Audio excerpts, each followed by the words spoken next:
한 주간 회자된 화제 말들을 만나보는 시간이죠. 좋은 말, 나쁜 말, 이상한 말. 네, 오늘 함께할 분 비유의 달인 MC 장원 씨 어서 오세요. 네, 안녕하세요. 반갑습니다. MC 장원입니다. 조금 전에 나온 저 네. 지금 목소리 저 디스하는 거죠? 네, 명랑해지라고. 네. 그런 뜻이 있을까요? 사건 사고 다니면서 어떻게 명랑해지냐고요, 진짜. 그러니까요. 피디한테 따질 거야, 진짜 나가서. 네. 제가 소개해드리는 말도 항상 보면 조금은 어두운 말도 있고 네. 좀 기운 빠지게 하는 말들이 좀 많아서 네, 주로 이상한 말을 가지고 오시죠. 그러니까요. 씨가. 제가 좀 책임감을 느낍니다. 알겠습니다. 오늘은 또 어떤 얘기를 들고 오셨는지 한번 보죠. 첫 번째 말. 그 양반이 원래 시골 출신이라. 이재호 국민의힘 상임 고문의 말인데요. 먼저 준비된 음성 들어보시죠. 그 정세균 의원다운 말이다라고 생각했는데 그 양반이 원래 시골 출신으로서 자유유서에 깊이 뿌리가 박힌 사람이니까. 네, 어떤 상황인지 설명을 좀 부탁드릴게요. 일단 들으신 음성은 어제였습니다. 26일 KBS 최경영의 최강시사에 출연한 국민의힘 이재호 상임고문이 정세균 전 국무총리에 대해서 한 말인데요. 네. 이 말 이전에 이 발언이 나오게 된 배경을 먼저 설명을 좀 드려야 될 것 같습니다. 네네. 네, 그 더 하루 전입니다. 지난 25일 정 전 총리가 TBS 김어준의 뉴스공장에 출연해서 이준석 돌풍을 어떻게 보느냐는 질문에 자신의 의견을 밝힌 겁니다. 이 대선 관리가 간단하지가 않다. 경륜 없이 할 수 있겠는가? 우리나라의 장유유서란 특별한 문화가 있어서 고민이 많을 것이다. 이렇게 이야기를 한 겁니다. 네. 그런데 이 발언에 대해서 이제 언론과 일부 정치인들이 소위 꼰대 발언이다. 이 장유유서라는 표현 때문이죠. 네. 이렇게 비판을 했었는데요. 그래서 다음 날 이 최강시사 진행자가 이재호 상임고문에게 정정 총리의 발언을 어떻게 생각하느냐고 물어서 이 대답이 나온 겁니다. 이렇게 된 거군요. 네. 그래서 이 상임고문이 이제 정세균 다운 말이라고 생각을 했다라면서 그 양반이 원래 시골 출신이라 장유유서가 뿌리 깊이 박힌 사람이라면서 이 정치인들 하는 소리에 그렇게 큰 의미가 있냐라고 대답을 한 겁니다. 네. 시골 출신이라 장유유서가 뿌리 깊이 박힌 사람이다. 그런데 그냥 얼핏 생각해 보면 20, 30년 그 중진 의원들 보면 시골 출신 또 아니신 분이 어딨냐고요. 그러니까요. 다 이제 지역 얘기하잖아. 나 어디 출신이다. 어디 출신이다. 그렇게 보면은 다 장유유서인데 어떻게 보셨어요? 네, 그러니까요. 이게 장유유서라는 말도 사실 전체적인 맥락을 들어보면 이 정 전 총리가 약간은 좀 억울한 측면이 있습니다. 사실 이런 문화가 좀 존재한다. 그래서 어려울 수 있다라는 취지로 말을 한 건데 이제 좀 꼬투리가 잡힐 수 있을 만큼 좀 여러 가지로 해석될 수 있게끔 말씀하신 부분도 있어요. 근데 취지는 그렇지 않은 것으로 보이긴 합니다만 이 장유유서라는 말이 나온 배경에 대해서 설명을 하면서 또 논란이 될 만한 말씀을 하신 거죠. 이게 이 지역을 나눠서 어떤 특정한 정서가 있다고 얘기하는 것 자체가 다소 좀 지역 감정으로 보일 수도 있는 것이고 시골 출신이라 그래서 뭐 어떤 특정한 사고가 정해져 있는 건 아니지 않겠습니까? 그렇죠. 그냥 개인의 차이일 뿐이지요. 그렇죠. 그런데 이제 약간의 말실수인 것으로 보입니다. 이것도. 그러니까 맥락을 보면은 충분히 이해가 가는 이제 상황이고요.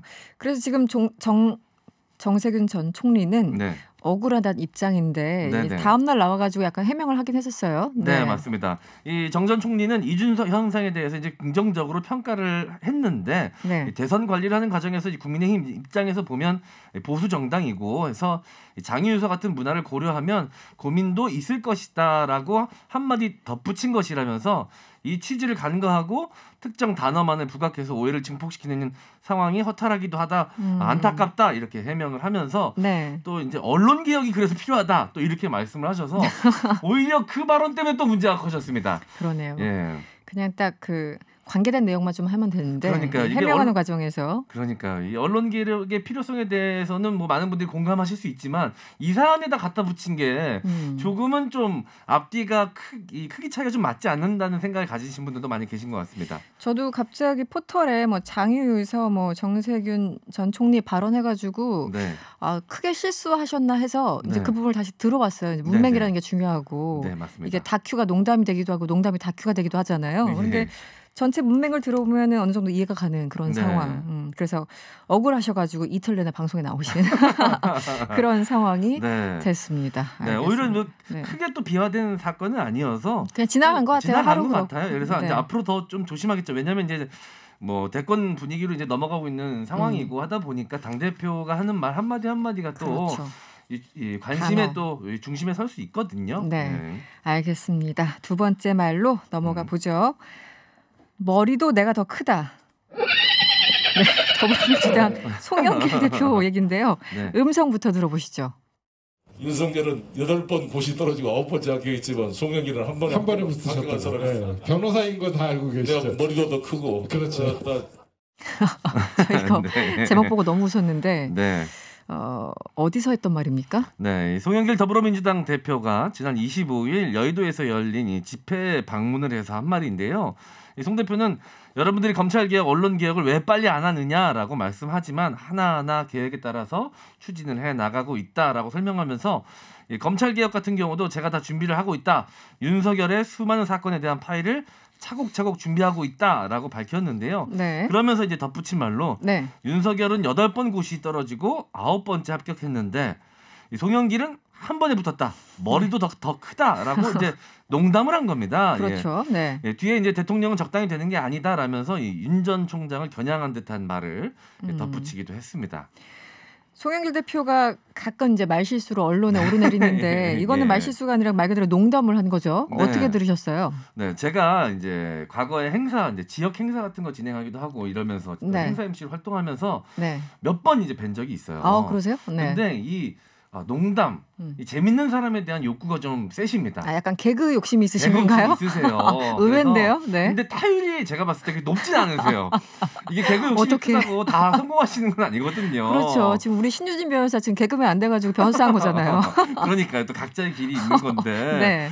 네. 이 송영길 대표는 이제 말씀하신 대로 뭐 고시를 한 번에 붙었으니까 네. 공부하는 머리하고 사실 이 개그 농담하는 머리하고 또 다를 수 있거든요. 둘 다 잘하면 너무 완벽하니까 네. 또 신이 그렇게 또 공평하잖아요, 좀. 네, 네 맞습니다. 네. 그런데 그나마 다행인 건 이제 본인 비하 개그를 하셨어요. 네. 머리 내가 더 크다 이렇게 얘기해서 그나마 이제 뭐 누군가를 이제 비하하거나 이런 건 아닌데 네네. 이제 요즘은 그렇습니다. 이제 시대적 분위기가 뭔가 신체 부위를 가지고 농담의 소재로 삼으면 네. 이게 또 꼬투리가 잡힐 수 있고 불편해하시는 분들이 계실 수 있어요. 그래요? 네. 그래도 네. 이제 스스로 디스하는 건 우리 조금 봐주는 문화는 네, 있어서 예. 네 스스로 망가지는 거 좋아하잖아요. 또 네. 그래서 어쨌든 이번 농담에 네. 우리 또 개그맨으로서 MC 장원 씨는 몇 점 정도 주시겠습니까? 이번 타율은 어땠나요? 아 저는 그냥 100점 만점에 네. 반 드리겠습니다. 절반? 50점. 50점. 네. 좀 더 줄 줄 알았는데 좀 인색하시군요.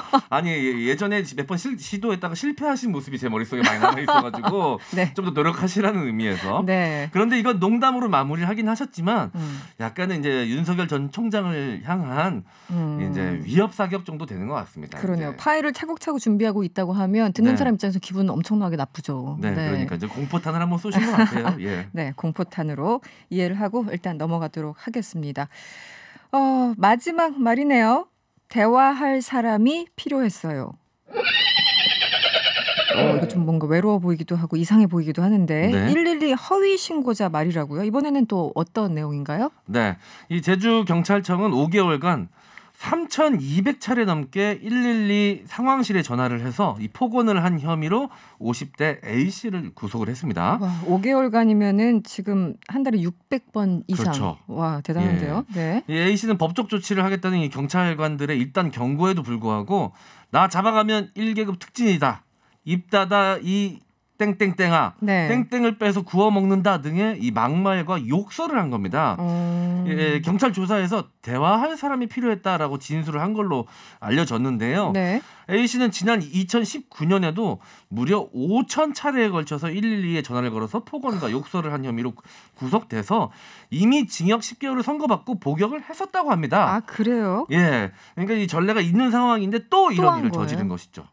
예. 와, 이건 어쩌라는 거죠? 네. 그러니까 이미 2019년에 5,000차례 네. 구속돼서 10개월 실제 이제 복역을 한 거고. 네, 맞습니다. 올해 들어서만 이게 정확히는 뭐 모르겠지만 최근에 5개월간. 네.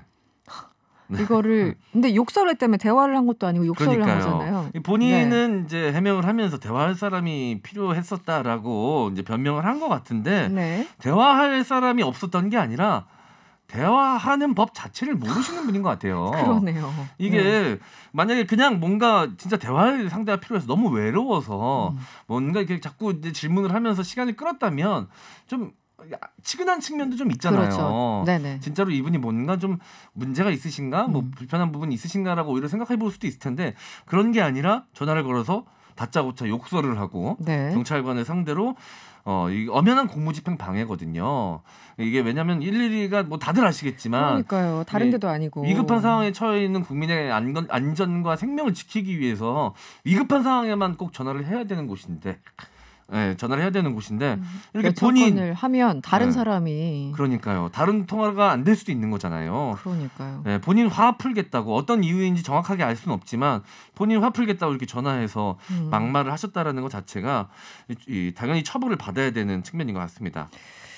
문자를 봤더니 4541번님이 이렇게 문자를 보내주셨어요. 결국 계산을 해보면 하루에 20번 이상 전화를 한 건데 그렇죠. 5개월 동안 3,200번이면 그렇죠. 자는 시간 빼고 시간당 2번 이상 전화를 한 셈이네요. 이분 또 계산을 하셨어요. 네, 우리 명랑시사 청취자분들은 이 수학 계산이 빠르시네요. 그냥 지나가지 않아요. 네. 시간당 2번 이상 전화를 한 셈이네요. 이 정도면 병원 치료를 고려해봐야 될 그러니까 이 생각도 조금 드네요. 이건 너무 집착이 아니고 그러니까요. 뭐라고 표현할지 모르겠네요. 네. 0981번님 이런 문제는 간단히 해결할 수 있습니다.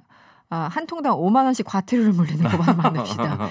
네. 네, 왜냐하면 이런 말씀이 나오시는 게 또 당연한 게 이 사람뿐만이 아니라 그냥 장난 전화 일반적으로 많이 거시는 분들이 계시다고 해요. 있어요. 간간히 있어요. 진짜. 그러니까요. 네, 119도 그렇고 112도 그렇고. 네, 맞습니다.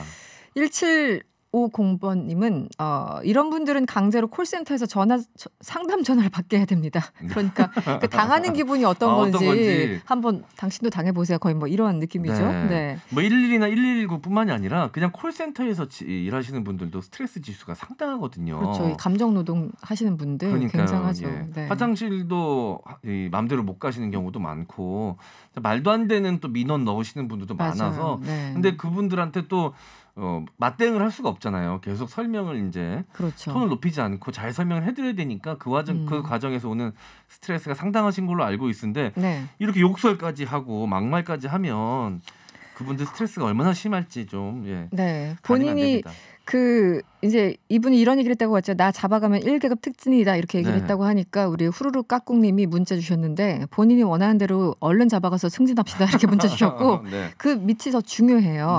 MC 장원 씨 짤짤이 쇼 잘 보고 있어요. 감사합니다. 네, 저는 개인적으로 짤짤이 쇼를 2번 이상씩 봤기 때문에 어떤 느낌인지 알아요. 너무 웃기던데요. 감사합니다. 사실 뭐 짤짤이 쇼는 박지훈 변호사와 함께 이승원님이 키웠다. 명랑시사가 키웠다라고 봐도 이게 과언이 아닙니다. 왜냐하면 저희가 여기서 함께하진 않지만 한 명 이 명랑시사에 다 출연하고 있어요. 맞아, 오창석 평론가까지. 그러니까요. 저희 패널들 다 데려갔더라고요. 네, 그러니까 여기가 태동한 곳이다. 이렇게 봐도 무방합니다, 사실. 네, 알겠습니다. 나중에 한번 셋이 묶어주세요. 여기서 한번. 셋이 이 자리에서 그것도 재밌겠네요. 저 잠깐 화장실 가 있을게요. 진행자분이 계셔야죠. 알겠습니다. 그거 괜찮은 아이디어 같아요. 저도 잘 보겠습니다. 알겠습니다. MC 장원 씨였고요. 오늘 말말말 잘 들었습니다. 고맙습니다. 감사합니다.